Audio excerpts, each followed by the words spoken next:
Thursday, November 20th, 1823. I'm not boring. I'm not boring. I'm not boring. My life is worthy of pen and paper and posterity, and George Haddonfield can go to hell.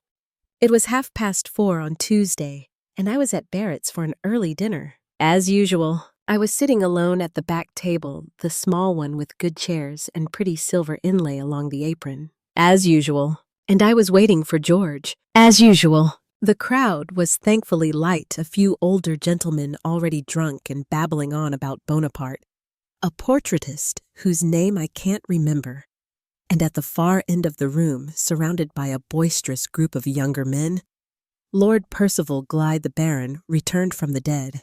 As a rule, I avoid the news and the gossip columns. There is nothing I hate more than scandal, with the possible exception of George. But even I would recognize the sunken eyes and sharp cheekbones of Percival Glyde. His story really is quite the sensation. Years ago, he shipwrecked in the Caribbean or the Carolinas or some other such faraway place. The Royal Navy sent a fleet to search for him, but they found nothing. His mother died of grief, and his father went mad, and the rest of us forgot about the whole ordeal until last month, when Percival Glyde arrived in London to reclaim his inheritance. Like I said, quite the sensation. He certainly looked like he'd lived on coconuts and seawater for the past decade, though that may simply have been on account of his company. The other men at his table were bombarding him with the most insensitive questions. How did you wreck? Did you meet any cannibals? Weren't you devastated to learn your father died just weeks before you returned? That last one came from a ridiculously mustachioed Frenchman with a heavy accent and the loudest speaking voice I've ever heard.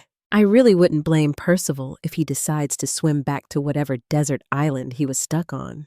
Nathaniel! And suddenly George was there leaning jauntily against the table. May I join you? You're late, I said, trying unsuccessfully to sound stern. His soft laughter, the music of angels. Treacherous angels who stab you in the back the moment you turn around. He took the seat beside me. I hope you didn't miss me too much. His voice was deep and melodic as always. Beneath the table, I felt the warmth of his hand brush against my thigh. He grinned his perfect, stupid grin. Shall I tell you about my trip? I leaned toward him despite myself. Apparently, he'd spent the entire weekend with a collective of writers at the house of some want-to-be Wordsworth in Cumbria. Which is totally fine, of course. I like that we have our own lives. At least it would have been fine if he hadn't fallen in love with someone else. He actually used the L word, love. We've been shagging for 3 months, and the best he's ever said to me is, I quite enjoy our time together. At first, I thought I had misheard him. The dining room was filling up, and that accursed Frenchman was shouting something about subtropical ocean currents. I leaned in closer. What? I'm in love with Alexander Denison. I definitely did not mishear him. You're lying. I knew he wasn't, and I knew I sounded petulant. But what was I supposed to say? He's the most brilliant poet I've ever met. His words, his wit, his mind. He looked past me and smiled. I thought I might vomit. I love him. The most infuriating part was how earnest he was.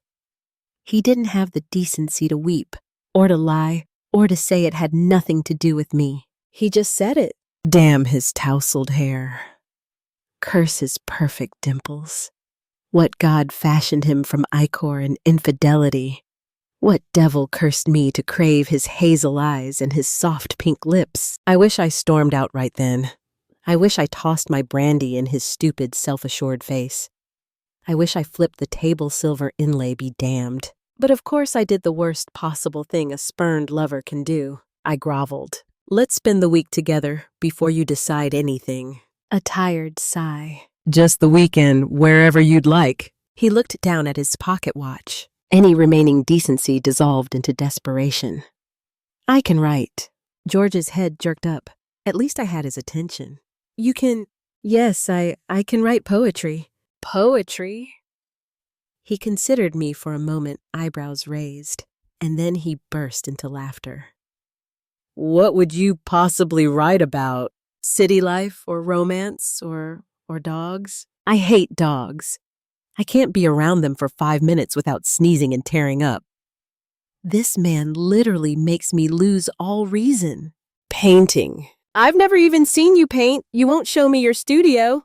That's true, but none of his business, and barely mine, to be honest. You know I adore you, Nathaniel. How couldn't I, from the 0 times you've told me, and the fact that you're currently grinding my heart into cake flour? I always think of the best lines too late. But you're the most boring person I know. He might as well have punched me. I wish he would have. At least then George might have been arrested and sent to jail, where he belongs. Before I could respond, a gloved hand tapped my shoulder. Excusez-moi, monsieur. I'm terribly sorry to interrupt, but I wonder if you might, how do I say polite? Talk this much quieter, so perhaps the rest of us can hear ourselves to think. It was the Frenchman. When he said this, he stretched his arms as wide as they would go. I'm not exactly sure what I said in response. I do know that it wasn't this much quieter. I know the entire room stopped their self-important conversations long enough to point and gawk the portraitist, the old drunks, Lord Percival Glyde, and his sunken eyes. I know that my face was red as I ran to the door. And I also know that God is dead, or a swine, or a very unfunny comedian, because that Frenchman, that obnoxious, interrupting, goddamn Frenchman, was the most attractive man I've seen in my entire life. Saturday, November 22nd, 1823. I spent the morning reorganizing my closet, packing away all of my fashionable autumn wear for the coarse, rumpled wool of winter. More accurately, I spent half an hour folding and unfolding a few jackets, and the rest of the morning languishing on my daybed, replaying in my head that horrible dinner. Sunday, November 23rd, 1823. Susan interrupted my wallowing this evening with an extra tray of pastries. The staff has noticed that something is wrong, and they pity me. The pastries were divine. Monday, November 24th, 1823. I thought about going for a walk today, but I didn't. George was right. I really am the most boring man in England. Wednesday, November 26th, 1823. George was wrong. Dead wrong. And so was I to ever have imagined otherwise. I'm extraordinary. And I have had the most extraordinary evening. It was 4:30 on Tuesday, and I was still in my flat looking for that cashmere scarf Charlotte gave me for Christmas last year. It's so soft and so warm, and the weather's just been dreadfully cold all week. But it wasn't in the closet or anywhere in the bedroom, and I've hardly set foot in the drawing room since the whole George fiasco. So it was 4:30, and I was still in my flat, searching under sofas and chairs. I should already have been at my little table in the back of Barrett's. All day I'd been thinking of Charlotte. How I wish she were here. A fellow's dearest friends should not be allowed to leave town. I wrote to her this morning mostly to apprise her of the whole George business, but also with the names of a half-dozen noblemen interested in portraits from the esteemed Nathaniel Fletcher.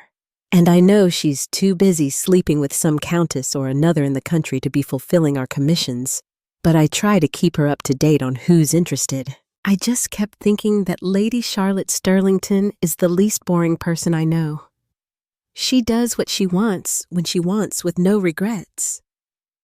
Our little scheme in which I lend her my name, and she heaps fame upon it by painting masterpieces for me to exhibit, was her idea, and it took all her considerable powers of persuasion to get me to go along with it. It was near 5 when I finally set out for Barrett's bare-necked and freezing cold, and increasingly convinced that if I were only a bit more like Charlotte, George would be the one groveling to me.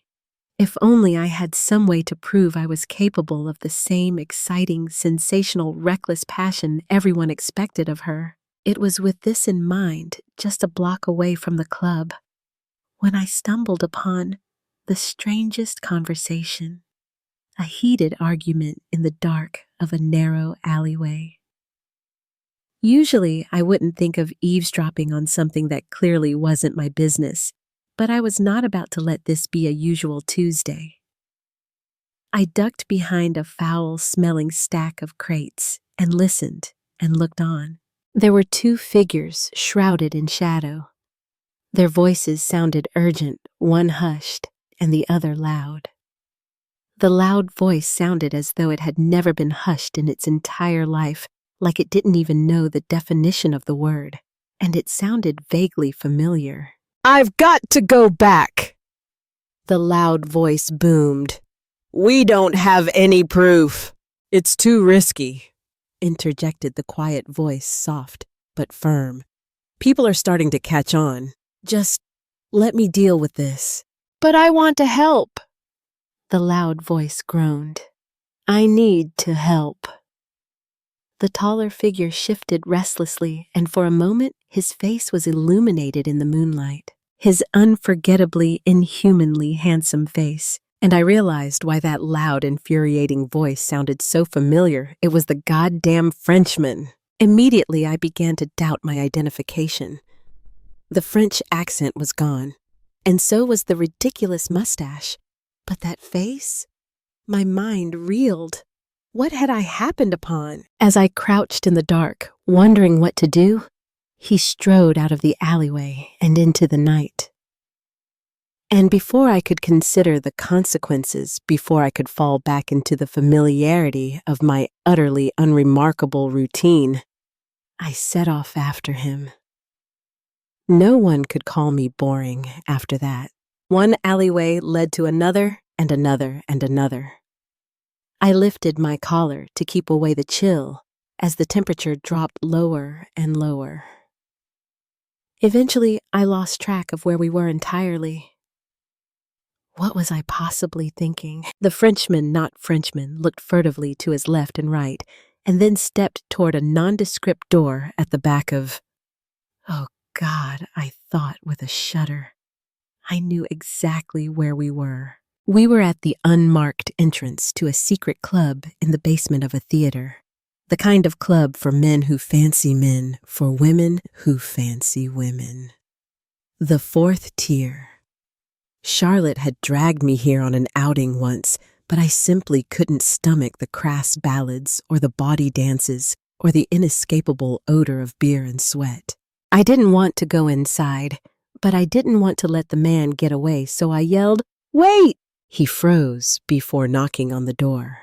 He turned to face me slowly and eyed me up and down with such easy authority, I forgot for a moment that I was the one interrogating him. The stranger leaned casually against the door behind him and raised an eyebrow. "How can I help you?" I stood tall and lifted my chin. "You don't have a French accent. Are we in France?" His look changed to one of concern, and he looked more closely at me, lifting a hand toward my forehead, as though he suspected a brain fever. "Are you well?" I shuffled backward and muttered incomprehensibly, "But at Barrett's, and your mustache, you were French, and..." He stiffened his hand, frozen in midair. I don't know what you're talking about." I'd caught him, and I knew it, and he knew that I knew it.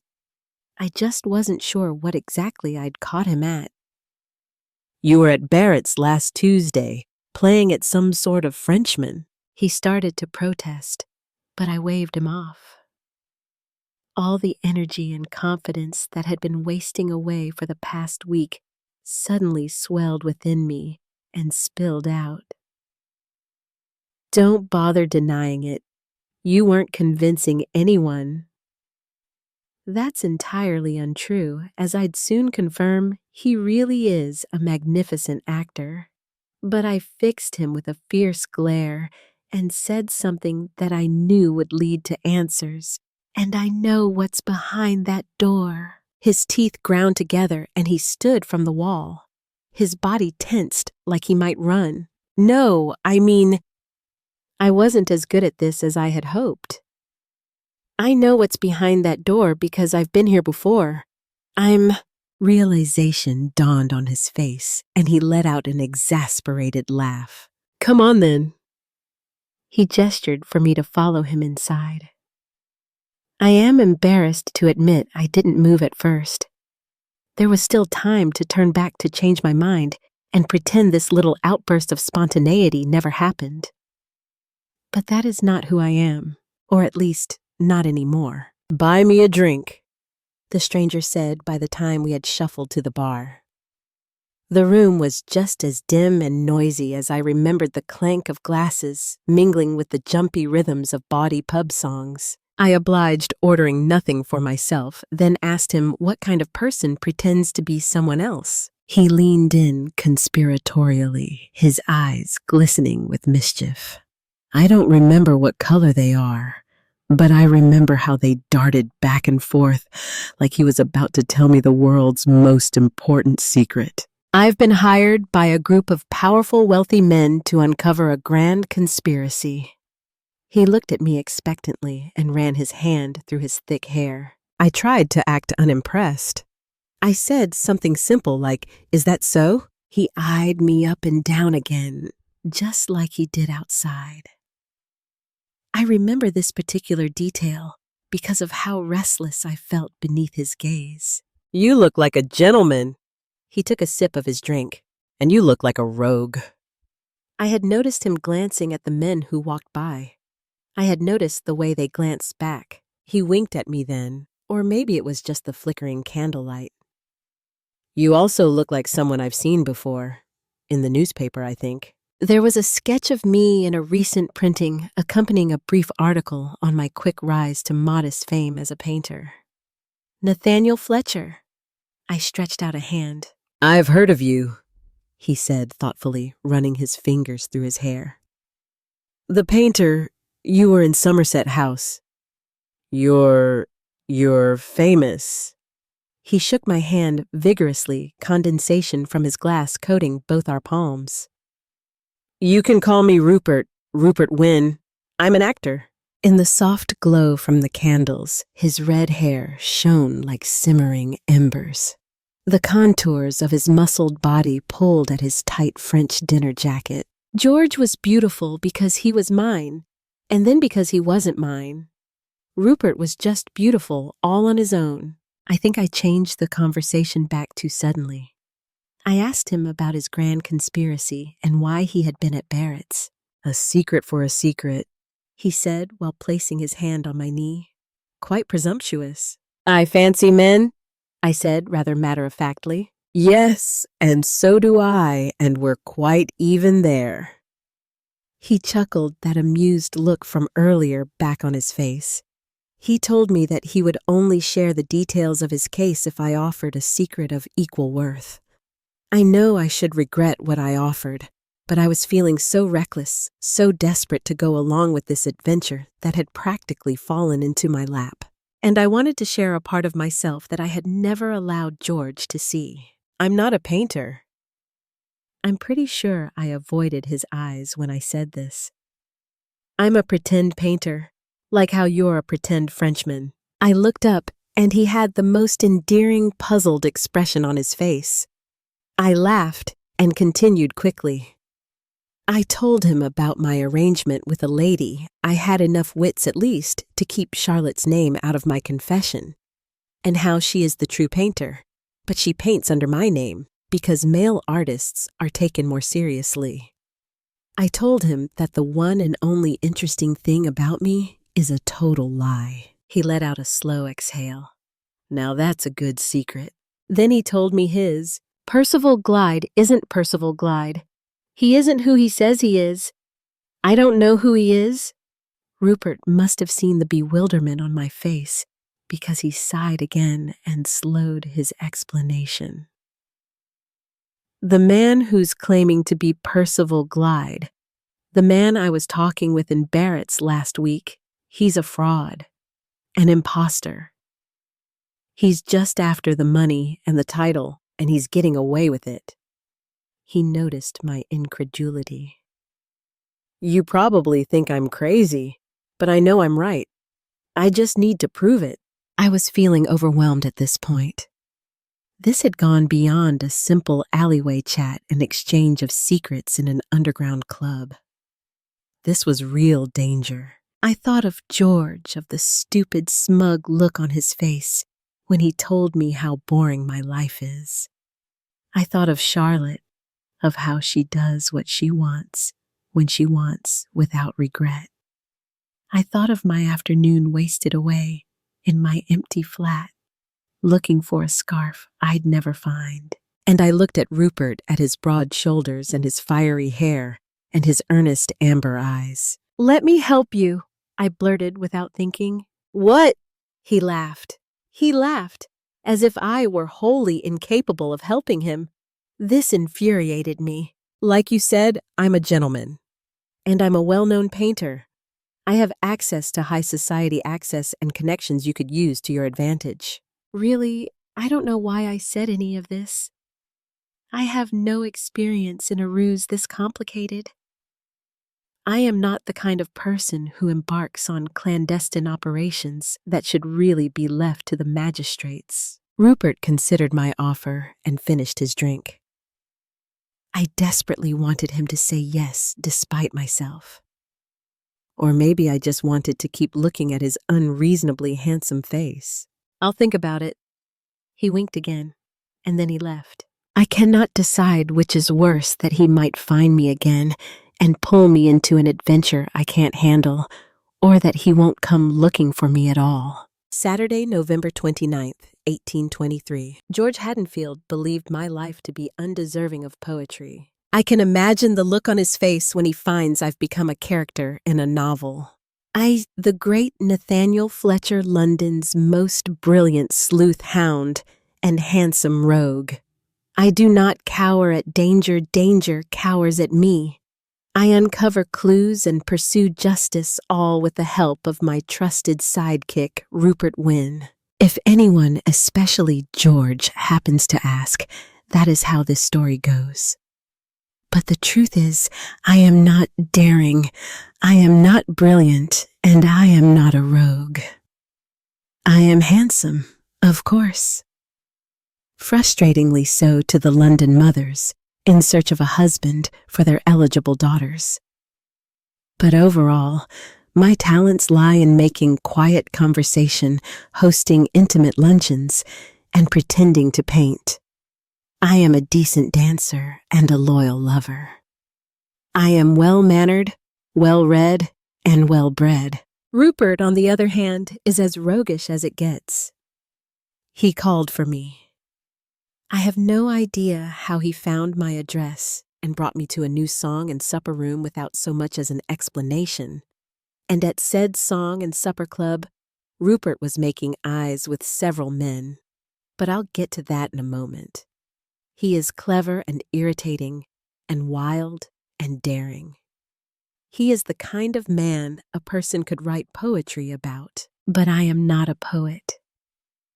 I am a simple gentleman who has been swept by the tide of adventure into an ocean of mystery, intrigue, and crime. But I suppose I ought to start at the beginning. Lord Percival Glyde, or whoever is pretending to be Lord Percival Glyde, is the most boring man I've ever met. I sat beside him at Barrett's 2 nights ago for 3 hours straight. In that entire time, I don't think he said more than a few dozen words, and most of those were banal pleasantries. He seems primarily to communicate via grunts and solemn nods and ponderous silences.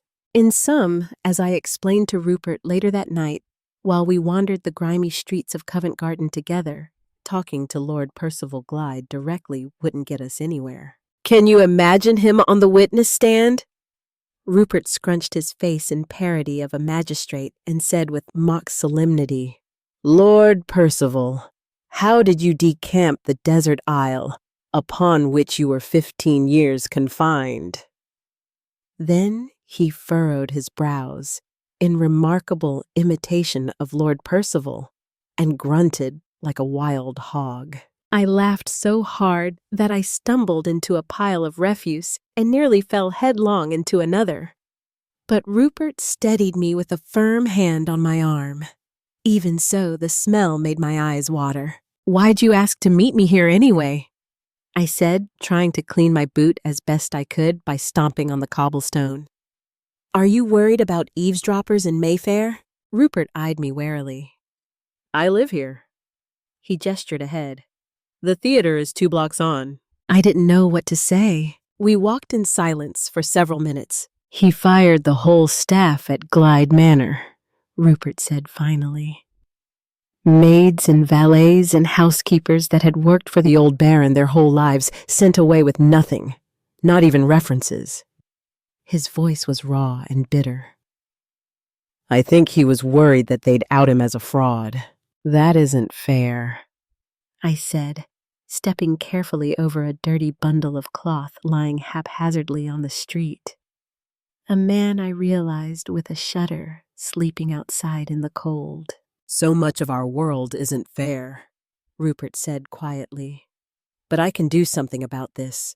I have to do something about this." I reached for his hand. He didn't pull away. "We'll get to the bottom of this," I said. "I promise." The next morning, I pored over old newspaper accounts of the trial, looking for anything to direct our inquiry. It was hopeless. I must have read close to 100 articles, but each only recapitulated the same handful of facts and rumors I already knew. At noon, I broke for lunch with nothing at all of use, no new ideas to help my new friend. I suppose that's what we were, at least friends. I couldn't think of a better word to describe him. I also couldn't stop thinking about him. As I picked idly at the sandwich tray Susan had brought out, I peeked at the gossip column in the Morning Herald and found immediately what I'd been looking for all morning. Bleary-eyed on the bench, Sir Ian Fielding, the Bow Street magistrate, who recently oversaw the curious case of a certain shipwrecked bee, has been seen several consecutive nights dipping deep at Bowman's Song and Supper. It wasn't much, but it was all we had. I wrote to Rupert right away. "I hope you don't have dinner plans." This is how I had imagined the evening might unfold. We would find the magistrate straight away, force a full confession, split a bottle of brandy, and be home by early evening. I was right about the brandy, at least. By the time Rupert and I arrived at Bowman's Song and Supper, the dining hall was so chock-a-block, we had to stand in the shadowy fringes. We were nearly atop each other, pressed in on all sides by the genial throng of gentlemen and commoners, merchants and farmers and university students. A young man with long sandy hair sat alone in the center of the room and sang of romance, his voice high and gentle and lovely. I felt the warmth of Rupert's chest against my back, the soft patter of his heart. When I turned toward him, I could smell the scent he wore: citrus and cinnamon and cedar. I looked into his eyes, level with mine, and gold in the candlelight. And then the man beside me spilled his drink down the front of my jacket, and the singing man began a particularly crude pub song about a young lass and a miller and all the grinding they got up to. And I realized, looking around at the enormous crowd, that we had absolutely no idea what the magistrate looked like. Rupert was undeterred. He whispered his utterly absurd plan into my ear and pushed his way across the hall, just as the pub song came to a bawdy conclusion. "That can't possibly work," I called after him, but my protest was lost in the joyful din. "This next song is for someone special," Rupert called out in his clear, booming voice, waving away the irritated boy at the center of the room. A man of the law, too often unrecognized for his fine service to this fine city. "A great man," he said, looking around theatrically, "who I've heard is here with us tonight." The entire hall quieted and glanced about expectantly. "Sir Ian Fielding, this song is for you." A raucous cheer erupted at a table to my left.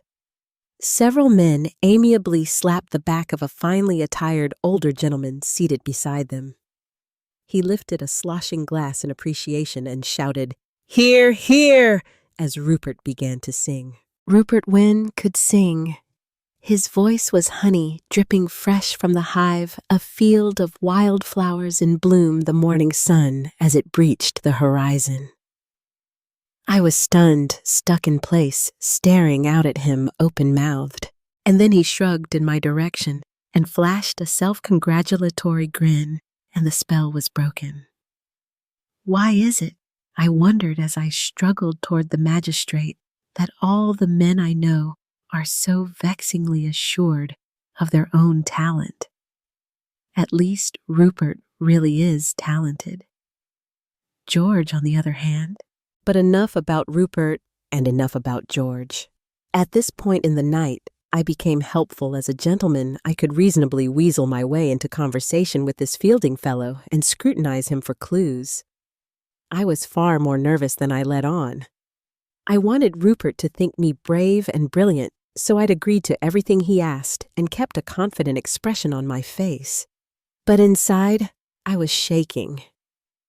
Lying about being a successful painter is one thing. Charlotte is my dearest friend, and she does most of the work behind that ruse, but interrogating a man of the law is something else entirely. I spent the evening working my way into the magistrate's circle, which mostly consisted of various barristers and earls and such. The place was noisy and distracting, and many of the songs were terribly salacious. Anyone at all could perform, and some of the entertainers were, well, amateur is putting it kindly. I was just beginning to notice the quality of the magistrate's outfit, seemingly more expensive than what a magistrate could afford, when Rupert took the stage a second time. This song was a deep and moving love ballad, and he looked right at me. His voice was rich and warm, and his eyes? He winked at me. There was trouble on his face throughout the entire song. I should have seen it coming. I really should have seen it coming. Anyway, his song ended, and I returned to my mission. The magistrate was several drinks into his night.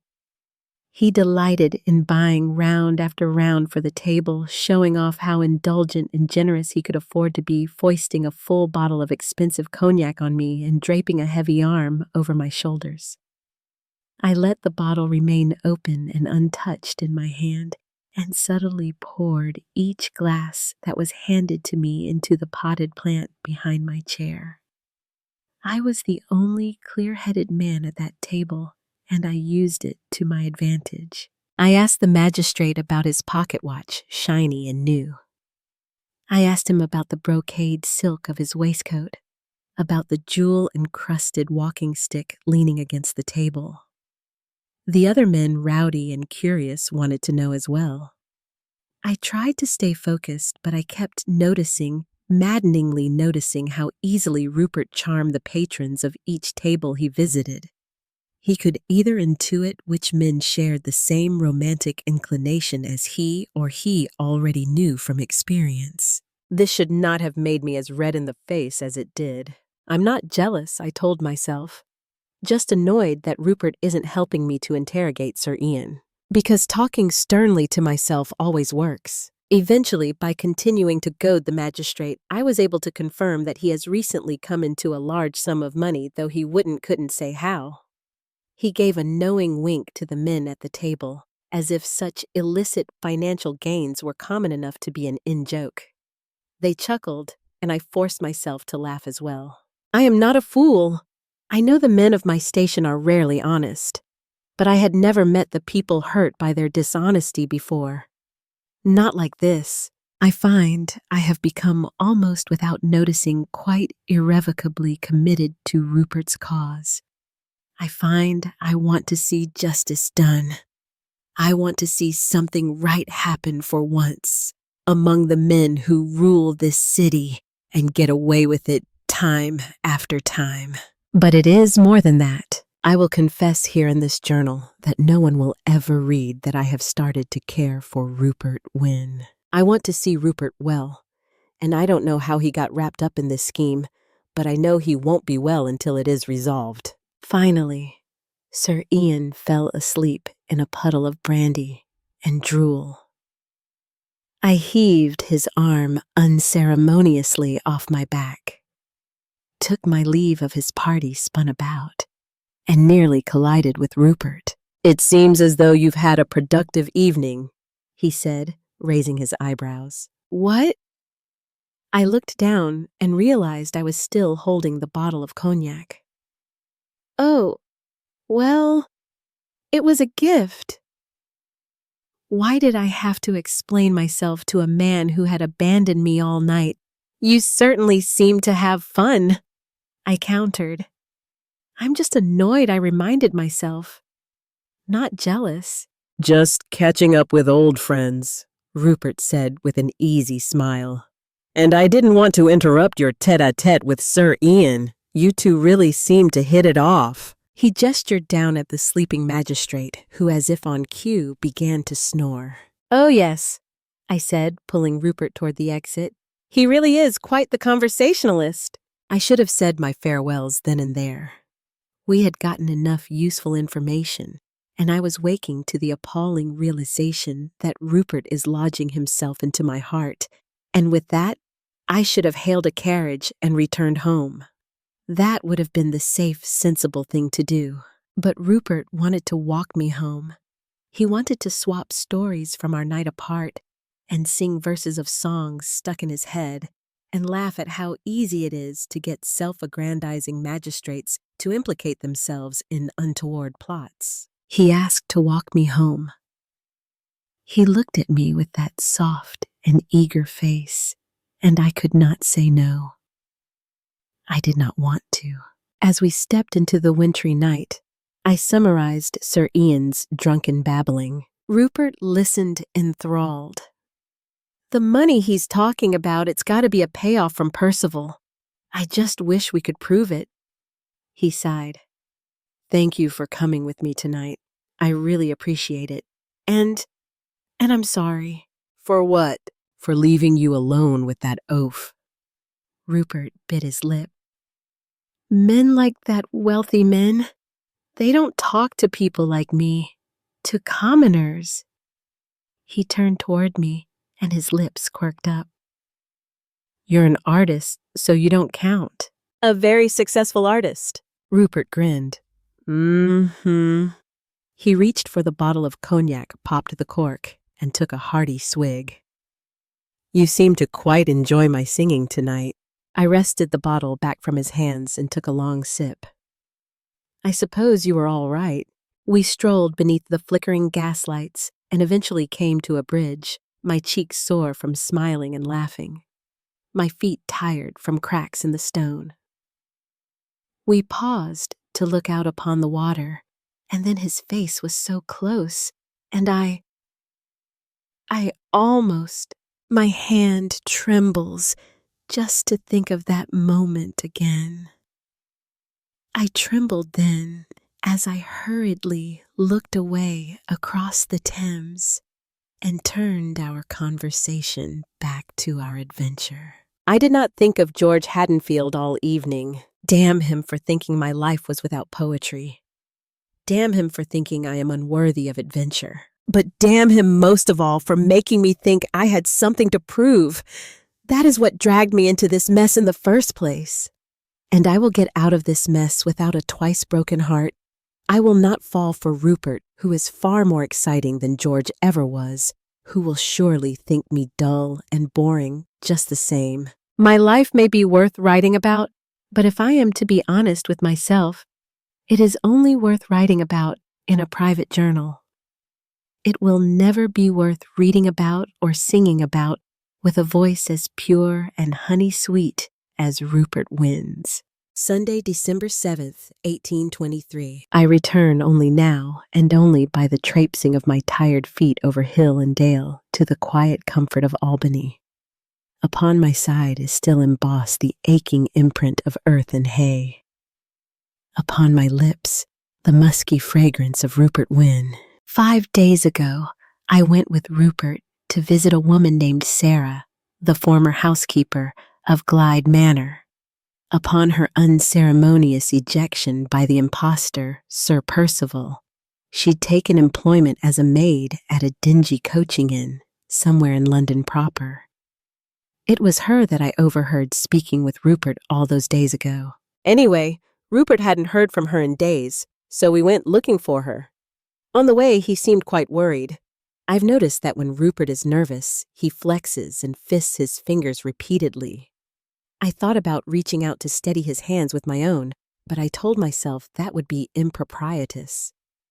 If only I'd been able to summon that same self-control by the end of the night, but I'll get to that in a moment. Sarah wasn't where Rupert expected her to be, not in the entry hall or the scullery where she worked. Rupert asked the rest of the staff if they knew anything, but most had no information to give. There was one girl who pulled us around a corner so no one could see and told us in urgent whispers that Sarah hadn't been in to work for 2 days and that the door of her cramped little room had been left open. It looked as though it had been forced open and the things inside were disturbed. "Do you have any idea where she is?" asked Rupert, his voice uncharacteristically rough. He sounded afraid. "I've told you everything I know," mumbled the girl. "But you must have some inclination, some idea." She shook her head, shrinking back into the doorway. He stepped forward. "Please, anything." The girl looked like she was trying to disappear. "Rupert," I said, gently pulling him away. "She doesn't know anymore." He stared blankly at me for a moment and then nodded and muttered, Right. Rupert walked ahead of me on our way back to Mayfair, silent, rolling his shoulders back and forth. I said his name, and I remember that he jumped. "Are you all right? You've been acting, you seem tense." "Of course I'm tense," he said too loudly. "A woman is missing, for Christ's sake. How could I not be?" He dropped his shoulders. I'm sorry. I've not been entirely honest with you. Sarah, she wasn't the housekeeper. Well, she was, but my heart caught in my chest. He'd said he fancied men, but I'd spent enough time at the 4th tier to know that didn't necessarily preclude attachments to women. An attachment to a woman. She's also my sister. Well, half-sister. Oh, thank God, I thought, with a heavy sigh. For a moment, I imagined you might say that you were in love with her, except I didn't think it. I said it, all of it, out loud and to his face. I wished in that moment that I could disappear. Rupert stared at me, eyes wide mouth agape. And then he burst into laughter, the first real laughter I'd heard from him all day. The tension that had been building since the coaching inn slowly eased from his body. "I'm wondering why," he said, furrowing his brow in mock contemplation and grinning mischievously. "You think it would be so horrible if I were in love with her?" "Well, I just thought, we've been spending so much time together." "That's rather presumptuous, don't you think?" He looked positively gleeful. "We get dinner together one time, and suddenly—" "I like you," I said, interrupting. "And I want to know if you like me too." I looked down at the grimy street. He stepped forward and lifted my chin in his rough hand. "I do." I can't remember how long we stood there, how many people saw us, how many carriages passed by. But I do remember every golden fleck in Rupert's amber eyes. I remember the soft thud of my beating heart. I remember that I didn't want the moment to end. Reluctantly, he let his hand fall. "What were we talking about before?" "You were telling me about Sarah," I said gently. His smile tightened and he clenched his fists. "Right. She's always been the one to care for me. And now..." I'm just worried something has happened to her. The men were up against the Baron and the magistrate. They're powerful and they have a lot to lose. What if they've decided that she knows too much, that she's a risk? What if they've hurt her, or kidnapped her, or... He shuddered. I wish there was something more we could do, something direct, something drastic. I do have one idea, I said tentatively. It's sort of a long shot. And then I was at my writing desk, writing a proposition.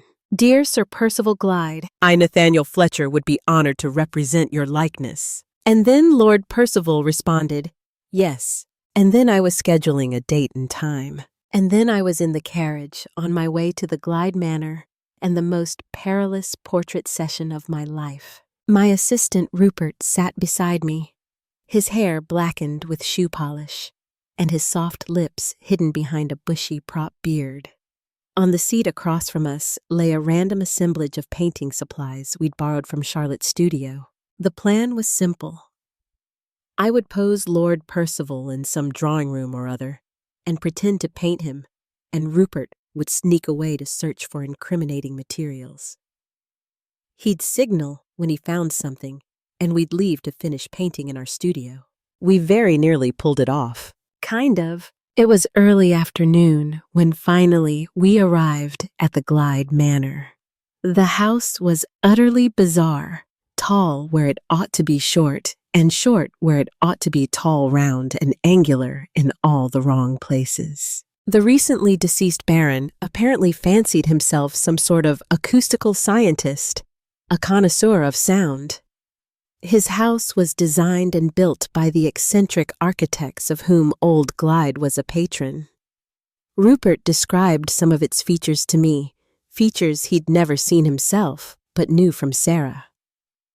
There was one room that had the strangest echo, almost as if you were talking to yourself. There was another room for hosting parties, tall and circular, where you could stand in one particular spot at the edge of the room and hear your voice amplified throughout the entire space. A whispering gallery, he had called it. We were met outside the manor by the butler, Mr. James. His eyes were soft and round, and the corners of his mouth were crinkled with the memory of laughter. Laughter at the misery of others, though we couldn't have known that yet. He led us through the enormous house to a sparsely furnished drawing room, with tall windows and abundant natural light. Sir Percival will be down shortly, said Mr. James with a genial nod. In the meantime, Mr. Fletcher, I invite you and your assistant to prepare the equipment you've brought along. He bowed and retreated, leaving Rupert and me alone. We managed barely to erect an easel and to stretch a canvas before Lord Percival came to join us, somber and silent as ever. He really does cut a striking figure, tall and sunken and skeletal. I hope Charlotte actually does paint him one day, hopefully in his prison cell. With shaking hands, I situated him beside an ornate fireplace at the far end of the room and began to clumsily outline his figure in charcoal.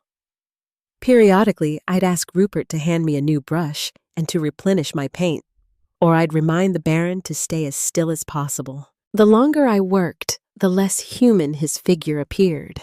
It doesn't matter, I reminded myself. We just need to prove he's a fraud. I turned to Rupert. Fetch me the flat brush. He winked and rooted theatrically through our bags. I'm afraid we may have left it in the carriage.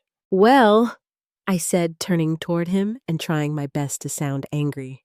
Go and get it. As you wish, he answered through a barely suppressed grin.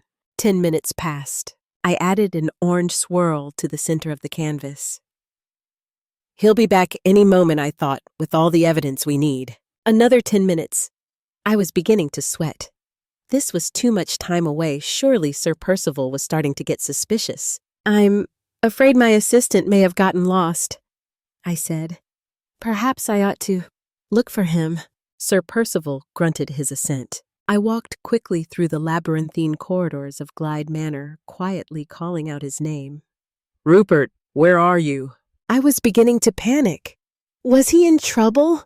In danger. And then I found him standing still in the center of a room, covered on all sides, with hundreds of long, dark wedges, his eyes wide and entertained. There you are, I muttered with relief. And then my own voice echoed back at me. There you are. Rupert grinned. Isn't it marvelous? Isn't it marvelous? It's a strange old house that doesn't sit right with me. I much prefer the simple architecture of a rectangular room. But Rupert was entranced. This echo, he said, stepping toward me. It's the strangest. Why aren't you painting? I came to find you, I said. You've been gone half an hour. He grimaced. It would take days to search this place. It's huge and odd, and I don't even know what I'm looking for. He began to shift anxiously from foot to foot. The sound was strange and unsettling. But we have to... Sarah. And the painting. What are we going to do? He flopped onto the couch behind him. There were only 2 candles in the room. He looked mystical in the dim and fluttering lighting. I sat next to him and placed a hand on his knee for comfort. In the glimmering bronze of those flames, his face was radiant. His eyes. I had never really stared into them before the way I did then. They must be light brown 2 starbursts of amber, but they were solid gold in the gleaming candlelight. His hair is dark orange like the last breath of a sunset. I told him there were other rooms to check that we needn't give up yet. But resignation was already creeping into his face. What could I possibly give to this unstoppable force of a human that would make him smile? Make him like me? George. The last man I courted grew tired of me, but honestly, he wasn't the first. I don't stand a chance with someone like Rupert. I couldn't keep up, even if I wanted to. And I most certainly do not want to. But on that couch between the shifting light and shadows of the candles, I stopped worrying about whatever was to come next. I reached out my hand to find his, and I calmed his fidgeting fingers. I had no words to give, but I could give this. His next sentence surprised me. He gazed earnestly into my eyes. I've gotten you into this, he said, and I don't see any way out. If something were to happen to you, I don't think I'd forgive myself. Rupert, you needn't worry about me. But I do, Nathaniel. He sighed, still gazing at me. How many rooms are inside you? I opened my mouth and must have looked like a fool because he clarified. Where do I look when I'm looking for Nathaniel Fletcher? We've spent days together, but I barely know anything about you. I shrugged, playing at nonchalant. You barely ask. I'm asking now. What do you want to know? He inched closer. What do you do when you're not traipsing about London with a rakish actor? I remember him winking, I think. Or maybe it was the flickering light. What I said next, oh, it is embarrassing indeed. I was trying to be smooth. Who says I'm not always traipsing about London with rakish actors? Rupert laughed, but it wasn't a mean laugh. He was amused, maybe even endeared. Maybe I seemed attractive in the shadow of danger that crept in the room the longer we were missing. How did you get into acting? I asked, moving the conversation away from me. Not many options with a past like mine. He said it easily, like he'd said it 100 times before. Like he had already imagined the story of his life and how it would be written. It's a decent living, and the gifts I get from admiring patrons keep me comfortable enough. I sensed something else, something deeper in his answer. And I prodded. I should have said something more eloquent, maybe even romantic. I should have said, how many rooms are inside you, Rupert? I always do think of the best lines too late. He smiled then, so wide it crinkled the skin around his eyes. I can be anyone on the stage. He threw his head back and sighed, as if he were bathing in sunshine. I can be anyone and everyone and no one at all.